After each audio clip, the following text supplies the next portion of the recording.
Radio Vie Meilleure vous propose une émission pour réagir face à la discrimination. Avec Sonia Tésor, coach professionnel, découvrez des outils, des clés et des apports du coaching dans InfoPro.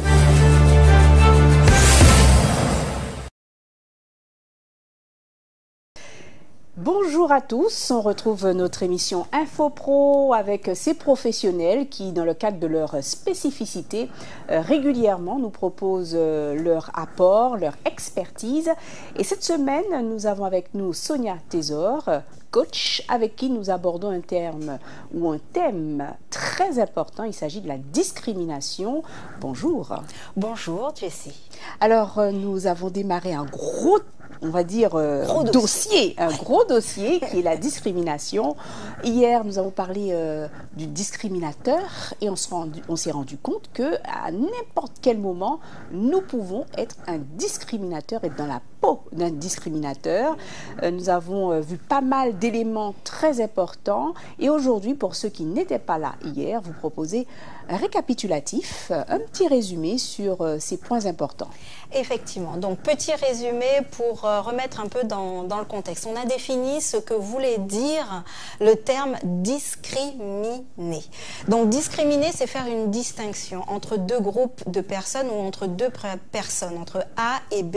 Et ce faisant, on le fait en fait sur la base de certains critères.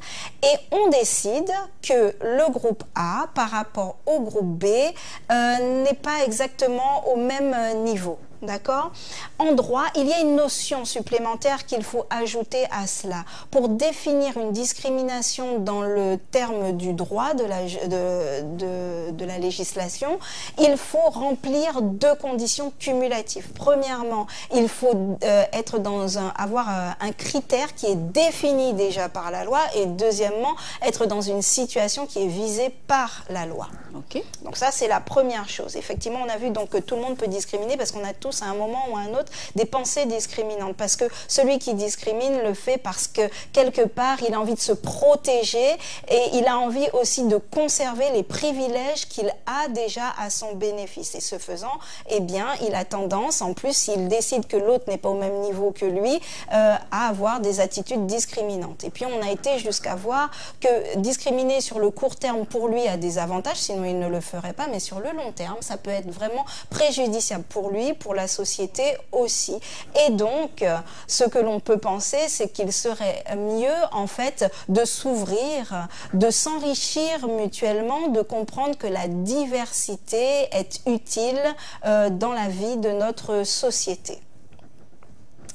Voilà, donc c'est tout un mécanisme qui est là et finalement on se rend compte que nous sommes malheureusement dans certaines situations concernés par ce personnage qui en est quelquefois un discriminateur, et c'est vrai que si nous agissions tous de cette manière que nous avons vu hier, de manière à ce que chacun se retrouve, ce serait vraiment l'idéal. Malheureusement, eh bien beaucoup de personnes souffrent d'actes discriminatoires et l'idée aujourd'hui, c'est vraiment, et toute cette semaine, de faire le point sur, de lever le voile sur ces éléments qui, rectifiés, vont nous permettre de lever peut-être des barrières, des blocages sur le plan professionnel, sur le plan personnel.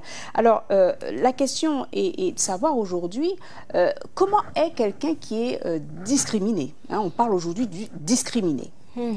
Alors une personne qui est discriminée, en général, elle ne se sent pas très bien. C'est normal parce qu'elle n'est pas traitée équitablement, elle n'est pas traitée avec respect. D'ailleurs, ça me fait penser à l'expérience qu'a vécue une de mes amies.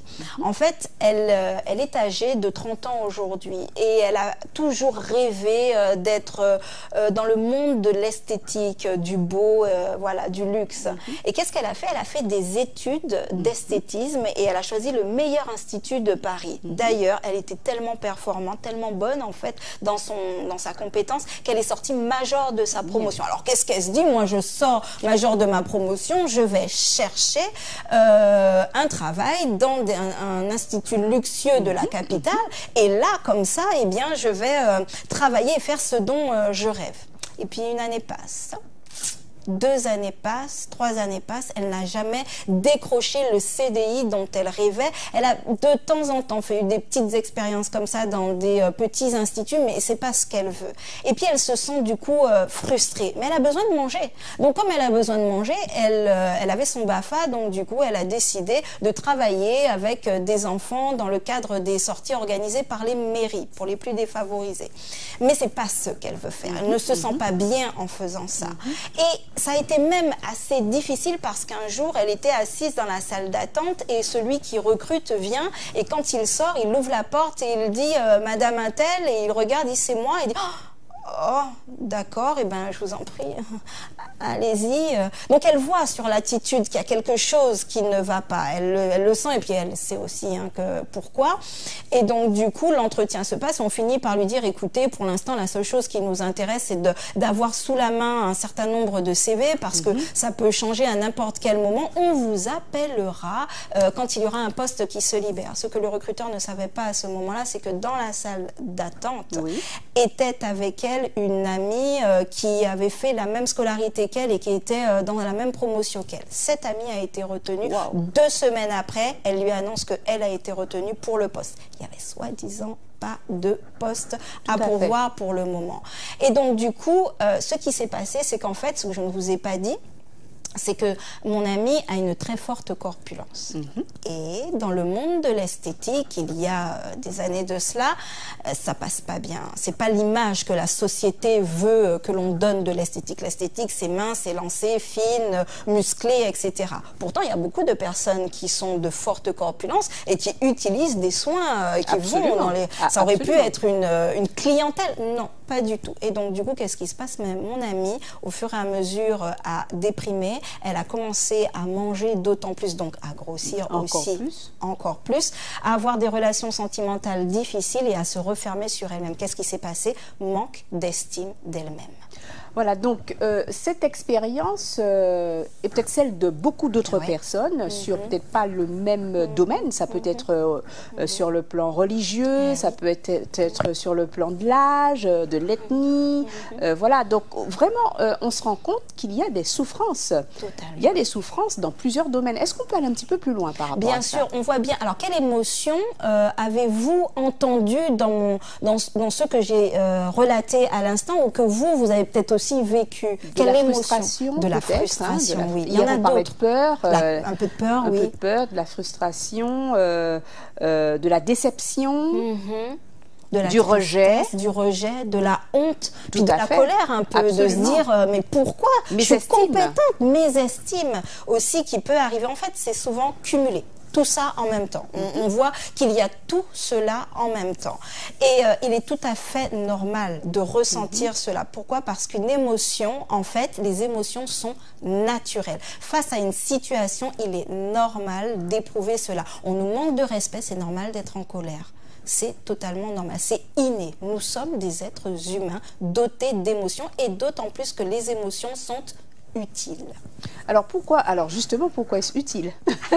C'est bien là la question. Pourquoi? Parce que l'émotion, tout simplement, nous délivre un message. Elle nous dit quelque chose. Elle nous alerte sur quelque chose qui ne va pas. Quelque chose qui fait que moi, je me sens en déséquilibre par rapport à mon environnement. Parce que je n'ai plus cette harmonie, cette paix dont j'ai besoin. Donc cette émotion me dit quelque chose. En fait, une émotion, le terme émotion vient du latin emovere, qui veut dire mettre en mouvement, qui veut dire faire changer de place. Voilà ce que fait une émotion, ça nous met en mouvement, ça nous pousse à vouloir rétablir l'équilibre, l'harmonie qu'il y a pour que nous soyons en paix avec nous-mêmes. Et de façon innée, nous avons des émotions, sauf que, et oui, quand on grandit, si on les a à la naissance, quand on grandit, ce qui se passe, c'est qu'on nous apprend à cacher, à masquer, à trafiquer nos émotions. Résultat des courses, au fur et à mesure, plus on grandit, plus on perd l'habitude d'entendre ce que nous dit l'émotion, de comprendre ce qu'elle nous dit et surtout de percevoir quel est l'élément déclencheur de cette émotion. Très bien. Alors, quand on vous entend, vous dites que c'est normal, c'est utile, voire même positif. Et certains ont peut-être du mal à se dire que ce type d'émotion soit positif. Alors, l'idée est de, enfin la question est de savoir comment gérer tout cela, puisque vous serez d'accord, beaucoup auraient plutôt préféré être joyeux, qu'être en colère, etc. D'autant plus que certains disent, hein, sur le plan de la santé, que trop de stress, trop de sentiments de ce genre, hein, des sentiments, on va dire, négatifs, peuvent entraîner une mauvaise santé, etc. Alors, comment se retrouver dans tout cela? Alors, il y a pas mal de choses qui ont été dites et des choses qui sont vraies. Et il y a aussi un peu d'a priori. Je vais juste vous mettre un peu en situation. En fait, il est utopique de croire que dans la société dans laquelle nous vivons, on peut être tout le temps, en toute occasion, dans toute situation, heureux. Exemple, Jessie, on vient de vous apprendre le décès de quelqu'un à qui vous teniez vraiment, quelqu'un qui vous est cher. Naturellement, qu'allez-vous être? Quelle émotion allez-vous ressentir? La tristesse. La tristesse, exactement. Vous voyez devant vous un enfant qui se fait maltraiter, un bébé qui se fait maltraiter par un adulte. Quelle est votre réaction? On va dire la colère. La colère, exactement. Vous êtes en train de traverser gentiment la rue et tout d'un coup, paf, votre oreille est attirée par un son. Et vous sentez que c'est un véhicule qui arrive à toute vitesse sur vous. Qu'est-ce que vous allez ressentir à ce moment-là? La peur. La peur. Donc, chaque émotion est utile en fonction des situations que l'on vit. Et cette situation-là, c'est une situation à un moment T. C'est pas tout le temps. Si je suis tout le temps heureux, je suis dans l'euphorie tout le temps, il y a un problème. Si je suis tout le temps en colère, c'est un problème. Pourquoi? Parce que je ne suis pas fait pour vivre tout le temps en colère. Par contre, je dois bien comprendre que l'émotion me dit quelque chose. Qu'est-ce qui va se passer? Le cerveau, et ça se fait en une fraction de seconde, hein, c'est papap, hein, c'est le cerveau nous dit attention, il y a un danger, une voiture arrive, j'entends les crissements de pneus, qu'est-ce qui se passe? Le cerveau me dit oh là là, adrénaline, paf, choc d'adrénaline. Dans le corps, qu'est-ce qui se passe? Moi, mon cœur s'accélère, ma respiration s'accélère, mes muscles sont prêts à avoir une certaine activité et donc du coup, qu'est-ce que je fais? Je bondis, et mauvais, je bondis, je sors du milieu de la voie et je me mets à l'abri, en tout cas là où j'estime être à l'abri, sur le trottoir. C'est normal, ça a duré une fraction de seconde, hein, ça n'a pas duré 2 heures, ça a duré une fraction de seconde. Dès que je suis sur le trottoir, je suis cool. Voilà. La respiration revient à la normale, mon pouls devient aussi moins accéléré, mes muscles sont moins tendus, je reviens à la normale. Ce qui n'est pas normal, eh ben, c'est quand à chaque fois qu'on doit traverser la route, on a peur. Là, on tombe dans la phobie. Dans la phobie. Donc, si j'entends bien, la peur ou encore ces émotions que nous ressentons, eh bien, sont utiles pour nous permettre de réagir comme il le faut en fonction de la situation. Et que c'est tout à fait normal, en dosage, avec un dosage, on va dire, un dosage... en fonction des situations. Des situations. Voilà, il faut savoir proportionner. Absolument, absolument. Donc, dans le cas de votre ami, en quoi la tristesse, en quoi on va dire la culpabilité ou la colère aurait peut-être utile pour elle ou peut-être encore utile pour elle? Eh bien, en fait, c'est que la colère, parce que je vais prendre cet exemple-là, parce que vous allez voir, il est beaucoup plus parlant. La colère, en fait, nous permet de mobiliser une énergie. Elle sert de catalyseur pour nous dire, là, il y a quelque chose qui ne va pas, je veux sortir de cette situation. Mais il faut pouvoir le faire et donc arriver à identifier déjà que c'est la colère, arriver à exprimer notre colère de façon mesurée en fonction de la situation pour que si la situation est là, je ne sois pas dans totalement la rage envers la personne alors qu'en fait on peut simplement dire bon mais là stop, ça suffit en ayant élevé un peu la voix mais pas tomber dans des rages pas possibles. Donc il faut savoir jauger en fait le niveau de la colère et surtout ce que j'estime être important de dire dans un délai acceptable ce qui nous a mis en colère. Si quelqu'un nous a fait quelque chose, par exemple, il y a 10 ans de ça, sur une situation, et que 10 ans après, on lui dit « Au fait, où t'es fait moi tel but, tel jour, etc.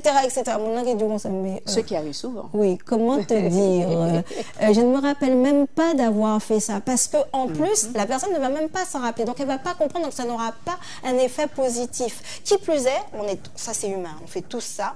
Lorsqu'une situation nous arrive, qui nous met en colère, on va ressasser, on va ressasser, on va ressasser, on va ressasser. On va amplifier la situation, ou alors, pire, on va la minimiser alors qu'elle est grave et qu'il aurait fallu dire ce qui s'est passé. Donc il vaut mieux exprimer, apprendre ou réapprendre à exprimer notre colère dans un délai acceptable et à un niveau qui correspond à la situation qui a provoqué notre colère. Donc nous avons tous une limite. Nous avons tous une limite. Voilà. Et heureusement, j'aimais bien cet enfant qui disait dans une pub « Oh, tu as atteint les bords de la limite, Marcel ». Et ça, je trouve ça trop marrant parce que c'est vraiment ça. En fait, vous voyez, il y a une expression qui dit « la goutte d'eau qui fait déborder le vase ». Qu'est-ce qui se passe? Notre vase, il est sous un robinet, quelqu'un nous fait nous mettre en colère, élément déclencheur, etc.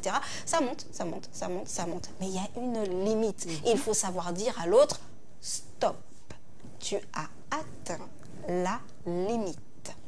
Alors pour ceux qui arrivent à l'instant, eh bien nous sommes avec Sonia Tésor, coach avec elle. Nous sommes en train d'aborder un sujet d'une grande importance, la discrimination. Et toute cette semaine, nous allons vous proposer avec des apports de coaching, des clés, des outils vous permettant de gérer au mieux cette question, en tout cas de comprendre le mécanisme de la discrimination et de n'être ni discriminateur et ni discriminé quelque part à la fin. Alors, nous sommes sur la partie concernant les limites. Alors, la question est concrètement, que pouvons-nous faire pour éviter d'atteindre une limite? Exact. Alors, que pouvons-nous faire? Déjà, on l'a dit déjà hier, mais je vais le reprendre aujourd'hui, vous allez voir, c'est quelque chose qui va revenir assez souvent, prendre conscience que l'émotion nous dit quelque chose et qu'il va y avoir à un moment ou à un autre une limite. Mais au lieu d'atteindre cette limite, il vaut mieux prendre les devants et notamment identifier l'émotion. Ensuite, si on accepte le fait qu'une situation injuste entraîne de fait ma colère, là on est déjà dans le côté positif de la colère. Mais il faut que ça nous emmène à agir et à mettre en place des stratégies pour s'en sortir. Il ne faut pas attendre d'être totalement frustré parce que dans ces cas-là, on va apporter une réponse qui n'est pas adaptée à la situation. Donc, qu'est-ce que l'on fait? Premièrement, il faut que l'on définisse le besoin qui n'est pas assouvi. Si je définis mon besoin, si je sais qu'est-ce qui me met en colère, du coup, je sais quel est l'élément déclencheur et je peux réfléchir à quelle solution je mets en place pour arriver à rétablir un équilibre pour moi. Mais il faut en faire le choix. Et si je n'y arrive pas tout seul, je peux me faire accompagner. Soit quelqu'un qui est dans le domaine de la médecine, un psychologue, un psychiatre, un psychanalyste, un thérapeute, soit quelqu'un qui est coach et qui a des notions de tout cela et qui peut nous accompagner. Il faut apprendre à exprimer nos émotions, les exprimer de façon proportionnée à la situation, les exprimer dans un délai acceptable. Ensuite, il ne faut pas attendre, donc je l'ai dit, d'avoir le trop-plein. Pourquoi? C'est pour toutes les raisons que j'ai expliquées précédemment. Et surtout, quand on a une limite, il est sain de dire à l'autre « stop, tu as atteint la limite ». C'est ce que nous faisons avec nos enfants. « Stop, maman, là, elle n'est pas contente ». Eh bien, il faut apprendre à le faire tout le temps, même quand on n'est pas dans une relation de parent-enfant, même avec son employeur, c'est de dire, eh bien, aujourd'hui, vous savez, je vais vous exprimer quand même ce que moi, je ressens. Il ne peut pas mettre ça en doute. Je le ressens. Il ne peut pas mettre en doute ce que je ressens. Je ressens aujourd'hui de la tristesse, de la frustration, de la colère, quand j'entends dire que je ne suis pas assez performante parce que, voilà, ou que je ne suis pas payée à la même valeur que ce que je devrais être, simplement parce que je suis une femme.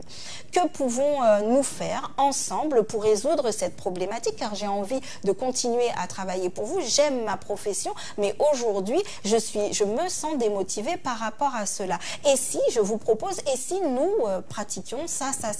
Nous sommes dans la proaction et nous sommes dans la proposition. Ça, c'est intéressant, puisque souvent, nous avons ce cas de figure où on dit stop, on pose des limites, mais il n'y a pas de proposition, de proaction, et ça aussi c'est un problème. Eh bien oui, exactement. Mais pour en arriver à être dans l'action et la proposition, il faut être bien dans ses baskets. Il faut retrouver de l'estime de soi. Il faut apprendre à gérer les émotions. On ne peut pas être dans l'idée d'avancer si déjà soi on ne se sent pas bien, parce qu'en réalité on est amorphe et on se traîne.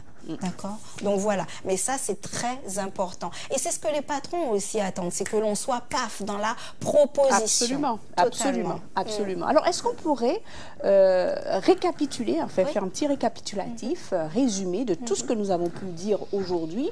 Alors je vous informe pour ceux qui malheureusement n'arrivent que maintenant, mais ne vous inquiétez pas, nous allons nous organiser comme on le fait maintenant pour proposer des récapitulatifs, des résumés au fur et à mesure, de manière à ce qu'on puisse tous être sur la même longueur d'onde. Donc nous sommes sur le sujet de la discrimination avec des clés et des outils qui sont proposés toute cette semaine par Sonia Tésor qui est coach. Et aujourd'hui on parle, on va dire, du discriminé. Et des émotions en particulier. Et des émotions qu'il va ressentir. Et comment les utiliser à notre bénéfice. Absolument. Vous savez, ça me fait penser à quelque chose, en fait, juste avant de récapituler, c'est qu'aujourd'hui, les employeurs recherchent beaucoup dans les managers des personnes qui ont de l'intelligence émotionnelle. On entend beaucoup parler de ça. Ces temps-ci. Alors justement, ce n'est pas le sujet du jour, mais très rapidement, est-ce qu'on peut dire ce que c'est qu'exactement l'intelligence émotionnelle? Eh bien, c'est la capacité à utiliser, à avoir l'habileté d'utiliser nos émotions, à les comprendre, à les identifier et à les utiliser au moment opportun pour pouvoir être performant, que ce soit nous ou d'aider l'autre, l'accompagner à l'être. Et quand on est manager et qu'on a plusieurs personnes au sein d'une équipe, il faut apprendre à gérer les émotions, les siennes, premièrement, parce qu'elles nous disent quelque chose, mais aussi à comprendre et à gérer aussi les émotions des autres. Et ça, c'est très important. Et cette habileté-là, c'est seulement l'intelligence émotionnelle et donc l'apprentissage, parce que ça s'apprend. Il y a des prédispositions pour certains, mais ça s'apprend. Donc, à utiliser cette intelligence. Souvent, on dit tu es intelligent, tu es surdoué parce que tu as 150 de QI sur les sciences, les mathématiques, etc. Eh bien, il est fort dommageable de ne pas dire à nos enfants dès petits que ton émotion, c'est quelque chose qui peut te servir plus tard. Ça, c'est important. Et malheureusement, on a eu tendance à faire taire certaines émotions et peut-être pas à les écouter, à les décrypter, à savoir ce qu'elles veulent nous dire. Et du coup, une fois qu'on les a écoutées, à se dire, eh ben voilà, je vais pouvoir faire ça. Je vais pouvoir maintenant décider que stop. Je vais pouvoir maintenant dire mon besoin, c'est ça. Et qu'est-ce que je mets comme stratégie en place pour que ce besoin soit assouvi. Je vais pouvoir ainsi m'en sortir et m'autoriser à donner des limites, à être heureux. Parce que, attention, ça se décide. Être heureux, ça se décide. Alors, juste avant d'arriver au résumé, j'aimerais, parce que vous avez suscité mon intérêt par rapport à, et on n'aura peut-être pas l'occasion de revenir là-dessus sur les autres modules, j'aimerais que l'on revienne sur votre ami. Cet ami qui n'a pas pu être recruté. Aujourd'hui, c'est fait ou pas? Comment Alors, ce qui s'est passé, c'est qu'elle a complètement décidé de changer de voie parce que ça avait provoqué chez elle tellement de tristesse et de frustration qu'elle s'est dit, eh bien non, je ne vais pas le faire. Ça a été dans un premier temps. Puis après, elle a réfléchi. Elle s'est dit, mais l'esthétique, je ne suis pas obligée de le faire dans un institut luxueux de Paris. Il y a d'autres personnes qui ont besoin de cela. Et là, on se met dans une autre disposition d'esprit. On change une croyance que l'on a sur nous-mêmes. Et qu'est-ce qu'on décide, comme elle par exemple, c'est de se dire, et si je complétais, je me spécialisais dans tout ce qui était la peau des personnes âgées. Résultat des courses, elle a trouvé du travail en institut, mais spécialisé dans la peau des personnes âgées. Et elle travaille pour les EHPAD, parce que ces personnes-là qui sont âgées et qui des fois ne reçoivent pas beaucoup de visites, aiment qu'on s'occupe d'elles, elles aiment le contact, elles aiment le toucher, puis elles aiment être belles, parce que ce sont des femmes qui ont pu être coquettes au cours de leur jeunesse, qui aiment ça. Et donc du coup, elle vient et à titre personnel, elle a monté sa société et elle aide ces personnes âgées à se sentir bien, à sentir le contact humain, parce qu'on parle pendant les... on sait tous, nous les femmes, en l'aube, dit pendant nous voilà. Mais bon, et donc du coup, il y a du lien qui se crée. Et ça, elle a trouvé sa voie comme ça. Elle a pu rebondir. Exactement. Alors, elle est toujours forte, mais moins, parce qu'elle a perdu des kilos, parce qu'elle se sent mieux. Et du coup, ça, c'est positif. Alors, si toutefois une personne parmi vous, auditeurs, vous vous trouvez peut-être dans cette situation ou une autre, il y a des solutions pour ces personnes qui nous écoutent? Si oui, par rapport au cas de cette personne, si elle n'avait pas pu trouver du travail en entreprenant ou en créant sa propre entreprise, qu'est-ce qu'elle aurait pu faire? En rencontrant un coach, qu'est-ce qu'on aurait pu lui proposer? C'est exactement ça. Alors le coach lui aurait proposé déjà, premièrement, d'expliquer sa situation pour que lui, il comprenne, parce qu'on a plein de situations différentes, de se fixer des objectifs et l'aurait accompagné dans l'atteinte de ces objectifs pour parvenir à une évolution professionnelle et personnelle. Et chemin faisant, elle aurait pris donc la pleine mesure de ce qu'elle a vécu, l'assumer, l'accepter, d'accord, et ensuite passer à l'étape d'après de se dire je suis responsable de ma vie et maintenant je décide ceci ou cela. Elle aurait pu faire aussi un bilan de compétences. J'avoue, c'est mon amie, donc du coup elle l'a fait, mais c'était pas pro, quoi, parce que normalement on coach pas ses amis, mais des fois quand la personne est en difficulté, on peut lui donner quand même des outils. Tout à fait. Et ou l'envoyer vers un autre professionnel. Et donc du coup c'est un peu aussi ce qui s'est passé.